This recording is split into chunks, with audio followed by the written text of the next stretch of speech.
What's up guys, welcome to the channel. Ryan here, and thank you for joining me on this lovely Wednesday or whatever day that you may be viewing me on. Now, at whichever point in life, whether it's been a few years or the last few months, each and everyone who goes to the gym and lifts straight, talk to himself and sees himself in the mirror and say, I don't look like I lift weight.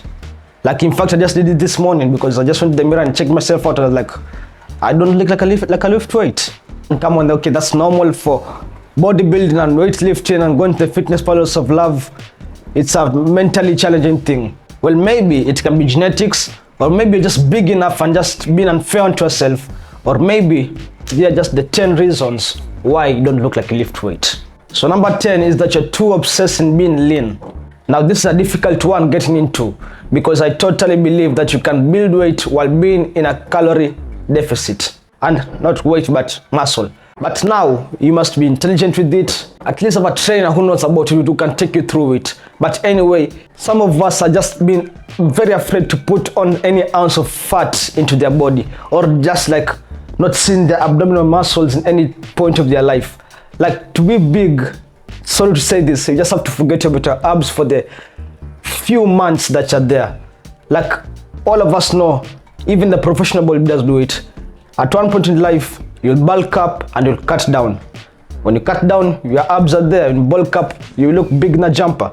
And that's the thing. If you want to look like you lift weight, forget about your abdominal muscles for a few months. When I talk about bulking, I don't really mean that taking any ounce of food and put them in your body and boiling up to 6,000 calories. Once again, be intelligent with it.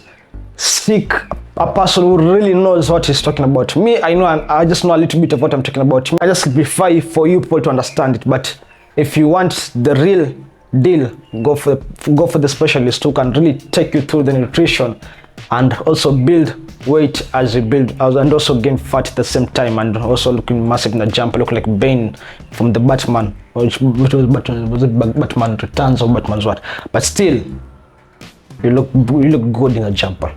Number 9, I know most of you people will actually be against me when I say this, but number 9 is ego lifting. Now, this is my definition of ego lifting: picking up weights that you can't really do even 2 reps of it in proper form. That's my definition of ego lifting, man, because I know when you go through the internet, you'll see some people ego lifting, such as the Trend Twins, which you think that ego lifting, but actually they're going for 5 or 4 reps with perfect form. Then when they continue, their form gets crappy, but at least now by then the muscles have been activated and still going on. That's the weight that they can handle. That doesn't really mean that you should pick a weight which you can't handle and do 2 reps of shitty form, because nothing will be happening there. Especially, I've seen this mostly done when you are doing shrugs, like someone just picking up really heavy weight, like from the stack of the barbell, just picking it up. Just from there, you feel that this weight you can't really handle it, and just do like there's nothing you're doing right there. The only thing you're doing is just pushing off your muscles. Nothing really you're doing there. What you need to do is pick a weight which is heavy enough for you. This is my keyword: heavy enough for you. Then ego lift from there. That's my definition of ego lifting. If a definition of ego lifting is just picking the weight and doing it with proper form for the 3 or 4 reps, then as you continue now, struggle with it for the 8 reps or 10 reps, whichever reps you're going for, it's okay. Or if you are ego lifting means like this, and man, go ahead with it, because it's better than sitting around in the house and doing nothing. Like, you're still doing something. So yeah. Now number 8 is actually minuscule lifting, or minimal lifting, proper English, gosh.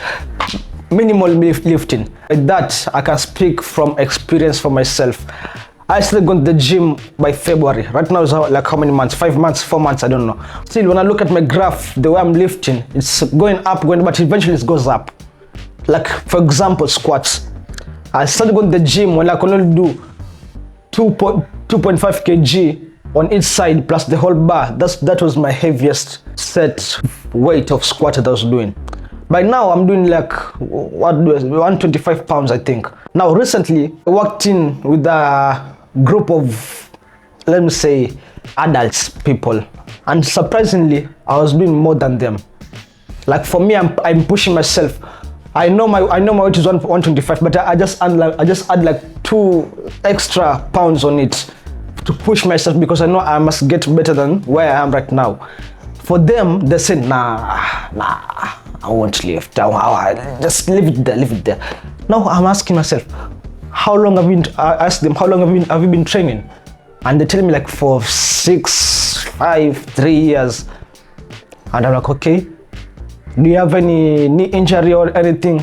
Nah, they're healthy, none sort of injury in their body. But I'm asking, why are you still on the same weight as me? Because calculation of all those 3 years, and me, for a person who was just going to the gym for like 4-5 months, and I'm catching up to you, like it doesn't really make sense. But still, not judging. If that's what you need to do, well and good. But still, don't be so soft on yourself. Push yourself to the limit. And number 7 is that you're doing too much in the gym. And I know when people go to the gym, they just say that if you want to get big, you have to do more and more workouts so that you can get big. Your body also gets tired. And when your body is tired, your mind is tired. And when your mind is tired, you want to push yourself for the next workout, because your mind and body are tired. They can't handle it anymore. So, in the same place, train intensely, also rest intensely. Take some days off. 1 day or 2 days, or whichever days which you feel like your body needs to recover and not recovered. Take that amount of days to recover. Take some rest days. Number 6 is guessing your calories. Well, I get this a lot from my friends, from other people. They be telling me like, oh Ryan, I've been eating like 4,000 calories in a day and I'm not getting any bigger. And really, 4,000 calories in a day. When you sit down with him and do the calculation with him, or how, and write down the numbers of how much he's eating in a day, it only comes down to maybe 2,800 calories. And believe me, 2,500 calories if you're eating right, and if you're eating proper amount of proteins in a day, that's actually a better amount of calories for you to build muscle. So sit down, put the numbers down. Whatever you eat, don't that up for you to keep the calories. Or if you are going too much intensely with it, you can have the weighing scale, or you drop any amount of food in there and see how much they weigh, and put them in your fitness pal. See how much grams of it is there, how much calories are there, how much proteins are there. Then I know it's not really a happy moment, but still, if you want to be big, that's what you have to do. If you want to still remain the body that you have, by all means, just eat whatever you want, guess the calories, and tell yourself that you're eating the same amount of food as the whole, and actually you're eating the same amount of food as me. And for your body, you need a lot more than me. So yeah, do that, or otherwise you just be fighting in the dark. And number 5, I'm just going to be speeding through it, and that is thinking that supplements are the answer. Like I normally say, they're just the icing on the cake. It's not really the whole cake. The whole cake is eating right, training proper, eating nice, and everything in between. That's the whole cake. If you think just taking the supplements and, oh, I'm taking pre-workout, I'm taking creatine, I'm taking protein, I'm sorry to say this, but actually you won't really be gaining so much weight. Like, okay, to be honest, for me, I've never really taken any supplements for me ever since I've gone to the gym. I've decided maybe I'll take it after a year later. I'll start taking creatine maybe after a year. For the first day, I just want to see where my body will get me for the normal things that I do. Eating right, sleeping right, being active, resting right. And so far, I'm loving it. Maybe I could have gotten bigger, maybe I could not have gotten bigger than this, but still, I'm loving my change. I know people who are watching me are actually bigger than this, and they're just like, oh, fine, you're still small. Take creatine, take some train. But still, for me, I was like, okay, put the picture here. This is where I started. Now I'm like this. Come on, I'm happy. Number 4 is ignoring compounds. Now I know no one really wants to do squats or bench press or deadlift. Like, I know that. Still, there's a reason why compounds are actually beloved by people. That's because they work. And for me, in the entire gym, I've never seen anyone who does compound and is not getting bigger by the moment. And I know you can build muscle without doing any compound movement. You can just do the isolation and they still build muscle on it. But it will also make you challenge yourself every time you go to the gym and put on weight on your back. And I know no one really loves doing squat. Like, who the hell loves putting large amount of weight on their back and going down with it and coming back up again with it, going down again and coming back again?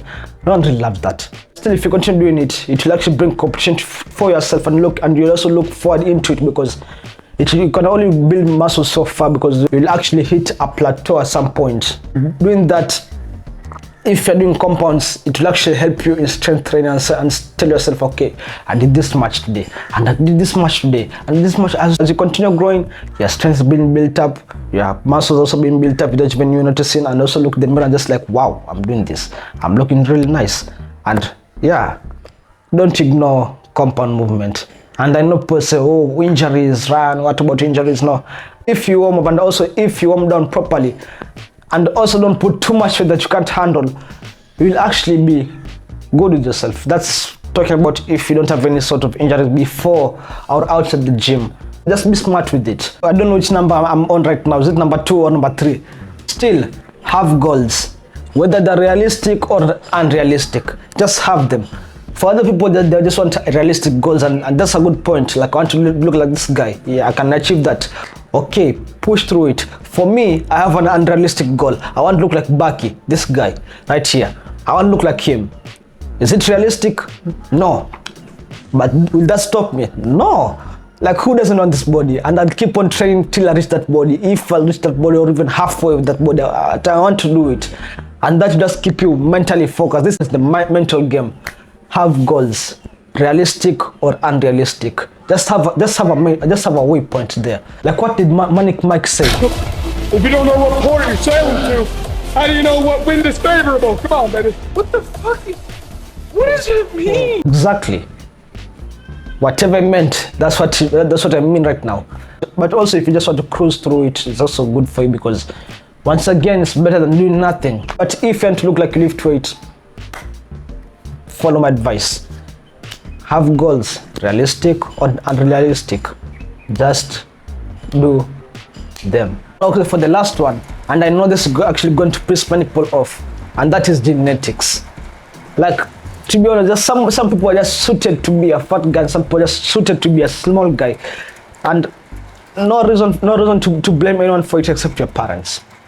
Like, if you know that you have done each and everything in your power, you have watched every YouTube video, you've read every article, you have had a trainer, and it's actually taking longer for you to reach where you want to be, just pick up your phone and call your parents and just tell them that you're the reason why I'm not being the mass master that I want to be right now, and I got it from you. But jokes aside, just to be honest, I truly believe that if you go to the gym and you train consistently and you eat right, you'll actually build a decent amount of body and muscle size. Either way, don't give up. With time, you'll actually get some benefit out of it, whichever genetics is, because hard work gets paid off at some point. It might take longer for you, it might take a short amount for you, but still push it. The aim goal is the destination, not how fast you reach there, or how fast this guy reached there. I'm taking slower than him. So still keep on doing it. It's your journey. And with that, the video is over. Thank you guys for making this far to the end of this video.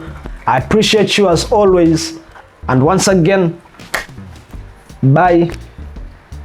Subscribe, like, and share.